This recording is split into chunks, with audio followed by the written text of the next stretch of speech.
요즘 기름값, 전기요금, 장바구니 물가까지 하나도 마음 편한 게 없죠. 그런데 지금 국제 에너지 시장에서 한국 입장에선 그냥 넘길 수 없는 움직임이 나오고 있습니다.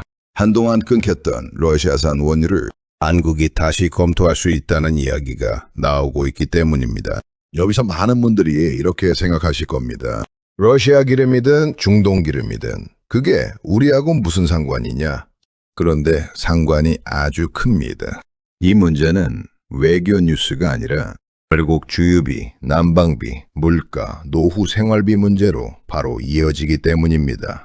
오늘은 왜 한국이 이런 선택지를 다시 들여다보게 됐는지, 그리고 이 일이 우리 생활에 어떤 신호인지 쉽고 정확하게 정리해드리겠습니다.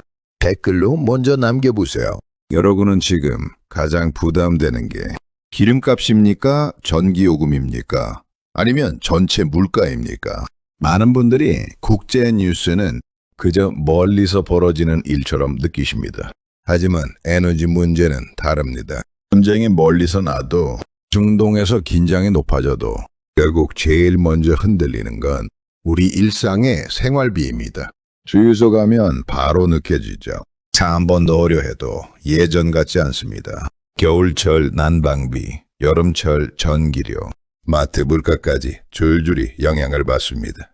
특히 은퇴하신 분들이나 고정 수입으로 버티는 중장년층은 이런 충격에 훨씬 민감합니다. 월급이 오르는 것도 아니고 연금이 갑자기 늘어나는 것도 아닌데 생활비만 오르면 마음이 덜컥 내려앉습니다. 실제로 한국은 에너지 수입 의존도가 높은 나라입니다. 최근 보도에 따르면 한국은 원유의 약 70%를 중동에 의존하고 있고 중동 긴장으로 호르무즈 해협이 흔들리면 충격을 크게 받을 수 있습니다. 즉, 이 문제는 러시아가 어떻고 미국이 어떻고의 정치 뉴스가 아니라 우리 집 가계부에 직결되는 문제입니다. 그럼 왜 지금 러시아산 원유 이야기가 다시 나오는 걸까요? 핵심은 단순합니다. 공급이 흔들리면 선택지가 줄어들기 때문입니다. 한국은 2022년 이후 러시아산 원유 수입을 사실상 멈췄습니다. 그 뒤로 중동 의존도가 더 커졌습니다. 그런데 지금 중동 정세가 흔들리면서 한국 입장에서는 공급망 안전판을 다시 찾을 수밖에 없는 상황이 된 겁니다. 보도에 따르면 한국 정부는 러시아산 원유와 나프타 도입 가능성을 검토하고 있고 이건 단순히 값싼 원유를 찾는 문제가 아니라 공급망 리스크를 분산하려는 판단과 연결되어 있습니다. 여기서 중요한 건 이 선택이 친러냐 반러냐 같은 단순 구도로 설명되지 않는다는 점입니다. 국가는 결국 국민 경제와 산업을 먼저 봐야 합니다. 특히 한국처럼 제조 비중이 높고 석유화학, 운송, 발전, 물류가 촘촘히 연결된 구조에서는 원료 하나 흔들리면 연쇄적으로 부담이 커집니다. 그러니까 지금 한국이 이런 검토를 하는 건 갑자기 태도를 바꿔서가 아니라 버틸 수 있는 공급 구조를 다시 짜려는 움직임에 가깝습니다. 많은 시청자분들이 느끼는 불안, 맞습니다. 이런 뉴스가 나오면 또 물가 오르는 것 아닌가, 우리만 손해보는 것 아닌가 이 생각부터 듭니다. 그 생각이 과한 게 아닙니다. 그만큼 지금 상황이 민감한 겁니다. 그런데 진짜 무서운 건 러시아산 원유를 들여오느냐 마느냐 그 자체가 아닙니다. 더 무서운 건 한국 경제가 여전히 외부 충격에 너무 취약하다는 사실입니다. 이번에 중동 리스크가 커지자 한국 정부는 유류 가격 상한제, 비축 물량 활용, 절약 대책까지 거론했습니다. 그만큼 당국도 상황을 가볍게 보지 않고 있다는 뜻입니다. 즉, 문제의 핵심은 푸틴이 한국을 특별히 챙겼다가 아닙니다. 핵심은 한국이 원래부터 에너지 충격에 크게 흔들리는 구조라는 데 있습니다. 이게 왜 무섭냐? 에너지 가격이 오르면 단지 주유비만 오르는 게 아닙니다.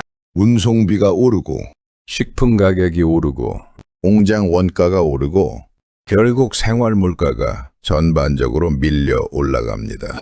특히 노후 세대는 소득은 제한돼 있는데 지출 항목이 늘어나면 버티기가 훨씬 어렵습니다. 병원비, 보험료, 관리비, 통신비, 식비, 하나하나 이미 부담인데 에너지발, 물가 충격까지 겹치면 체감 고통은 젊은 세대보다 더 클 수밖에 없습니다. 그래서 이 뉴스의 진짜 포인트는 러시아냐 중동이냐가 아니라 한국 가정이 앞으로 어떤 비용 압박을 받을 수 있느냐입니다.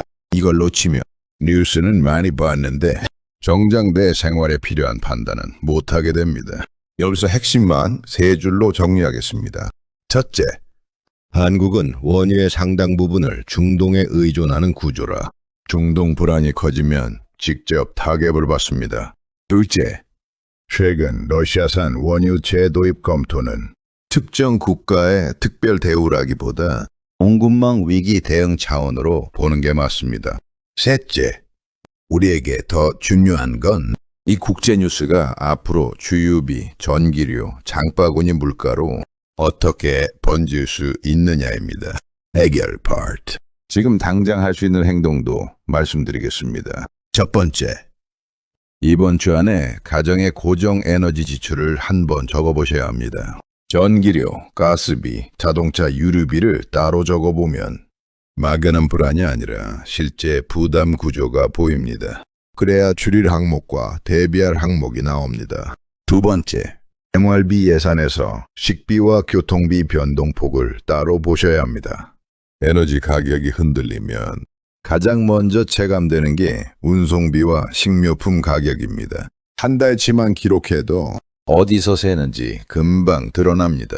세 번째, 뉴스를 보실 때는 자극적인 제목보다 한국 정부 대응, 국제 유가, 수입선 다변화 이 세 가지를 같이 보셔야 합니다. 이 세 가지가 실제 생활에 영향을 주는 핵심입니다. 감정적인 헤드라인만 따라가면 불안만 커지고 판단은 흐려집니다. 결국 중요한 건 하나입니다. 국제 뉴스는 멀리 있는 이야기 같아도 에너지 문제만큼은 절대 남 얘기가 아닙니다. 지금 한국이 러시아산 원유 재도입까지 검토하게 된 배경을 보면 세계가 얼마나 빠르게 흔들리고 있는지, 그리고 우리 생활비가 얼마나 외부 변수에 민감한지 분명하게 보입니다. 이럴 때일수록 막연히 겁먹는 것보다 내 생활비 구조를 먼저 챙기고 뉴스의 본질을 정확히 보는 분들이 결국 덜 흔들립니다. 댓글로 남겨주세요. 여러분은 앞으로 더 걱정되는 게 기름값입니까? 전기요금입니까? 아니면 전체 물가입니까? 영상이 도움이 되셨다면 구독과 좋아요 부탁드립니다.